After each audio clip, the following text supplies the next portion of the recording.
física y se afecta diariamente, es lo que señaló.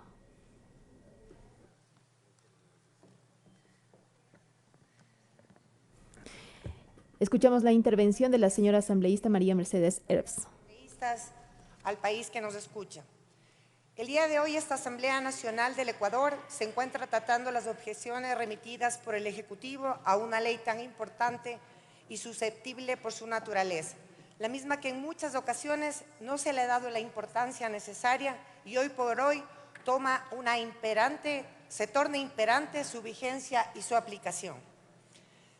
Compañeros, queridos ecuatorianos, esta ley está destinada a garantizar la prevención, la atención y el tratamiento de los grupos más vulnerables. Personas que viven la realidad de la pospandemia, personas que terminaron con enfermedades crónicas, con insuficiencia mental, con violencia de género y que en la actualidad se han constituido en un grupo de los más vulnerables.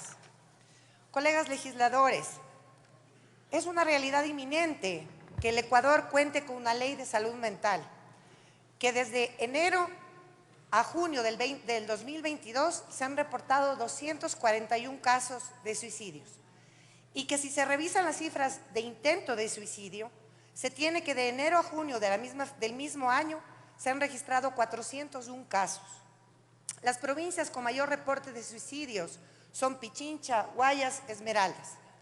Es menester indicar que en el año 2023, desde 1 de febrero hasta el 9 de noviembre, se han registrado a nivel nacional 635 intentos de suicidio. No es para nada el camino más fácil. Oímos con sorpresa decir que el suicidio es el camino más fácil.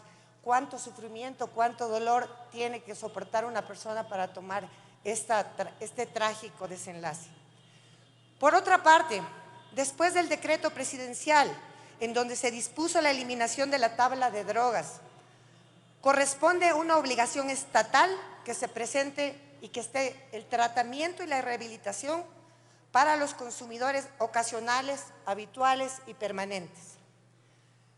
Muchos de esos consumidores son personas que están conscientes de su problema de adicción y buscaron ayuda médica tras reconocer que adolecen de una enfermedad. Pero no todos pueden acceder a tratamientos por falta de recursos o centros especializados para estas adicciones. Esta ley entregará la posibilidad para que muchas personas que se encuentran padeciendo de algún tipo de trastorno mental y que no tienen familia o que ningún tipo de apoyo de la misma, que normalmente suele venir acompañado de este problema, puedan ser beneficiarios de una inclusión a través de los centros de acogimiento transitorios a cargo del MIES, donde se les pueda brindar el soporte y el seguimiento a su estado de salud mental. En idéntico sentido, esta ley está destinada a implementar acciones por medio de las entidades de salud, educación, inclusión social, trabajo, vivienda, deporte, justicia y gobiernos autónomos descentralizados, que están orientados a que la población conozca y se sensibilice sobre los trastornos mentales, el suicidio, el intento suicida, el consumo problemático de alcohol, de otras drogas como el tabaco y la violencia de todas sus formas, a fin de eliminar la estigmatización y la discriminación que sufren estas personas por esos trastornos que son una enfermedad, son discapacidades mentales. Asimismo, se recalca que en estos tratamientos de enfermedades mentales o adicciones a sustancias psicotrópicas se prohíbe un internamiento indefinido sin una finalidad terapéutica, así como el internamiento en lugares que no cuentan con las habilitaciones y los permisos necesarios para ofrecer el servicio de salud hospitalario y la residencia de salud mental. Esto es realmente latente cuando muchas familias confían en centros de rehabilitación clandestinos, en donde no hay una terapia adecuada y profesionales entendidos en la materia.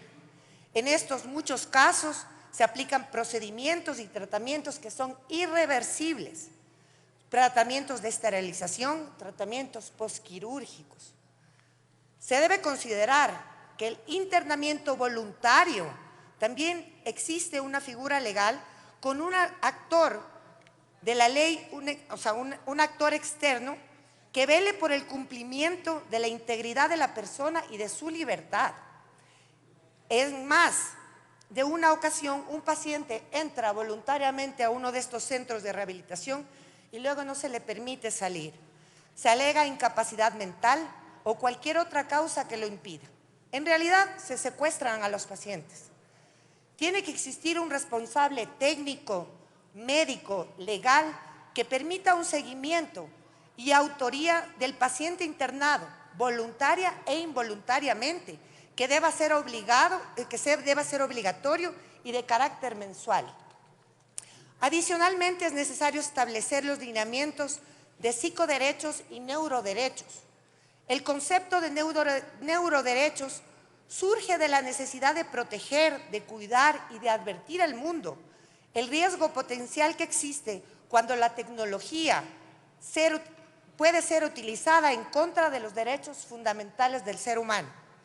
En otras palabras, hablamos de ampliar los derechos humanos básicos que damos por sentado en el contexto actual del mundo para evitar que los avances tecnológicos en los próximos 20 años generen una crisis bioética, propiedad intelectual, comercio, entre otros, e inclusive sobre el derecho de dejar de existir o de que la mente sea solamente un simple repositorio de vivencias e información, es decir, para que la mente no pueda ser hackeada o apropiada por terceros, incluyendo sus familiares.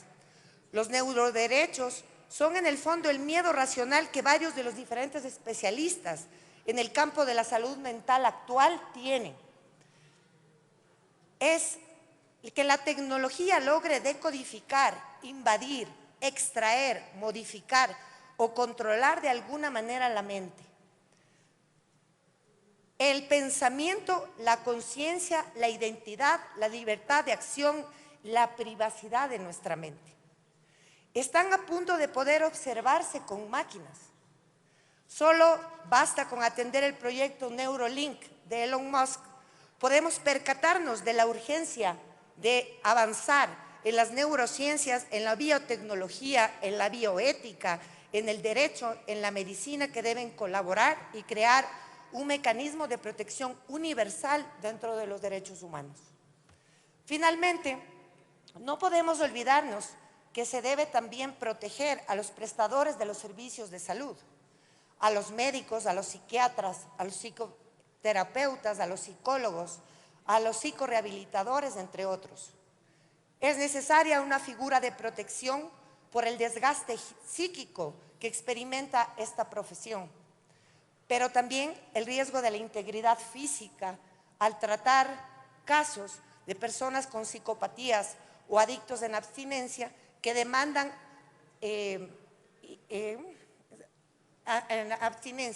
demandas no fundamentadas y abuso del sistema para judicializar usando el nombre de estos especialistas como testigos en demandas de abuso, de divorcio, entre otras, que buscan puramente intereses personales, buscando utilizar al médico como un recurso legal.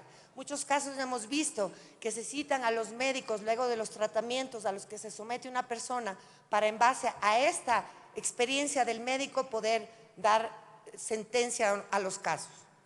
Es una nueva realidad en el mundo tan convulsionado y violento que vivimos.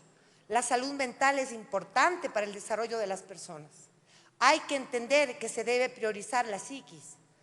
La Organización Mundial de la Salud define a la salud mental como un estado de bienestar en el cual cada individuo que desarrolla su potencial puede afrontar las tensiones de la vida diaria, puede trabajar de forma productiva y fructífera y puede aportar en algo a su comunidad. Les pido por favor que votemos por esta ley en unanimidad porque es una necesidad urgente. Muchas gracias.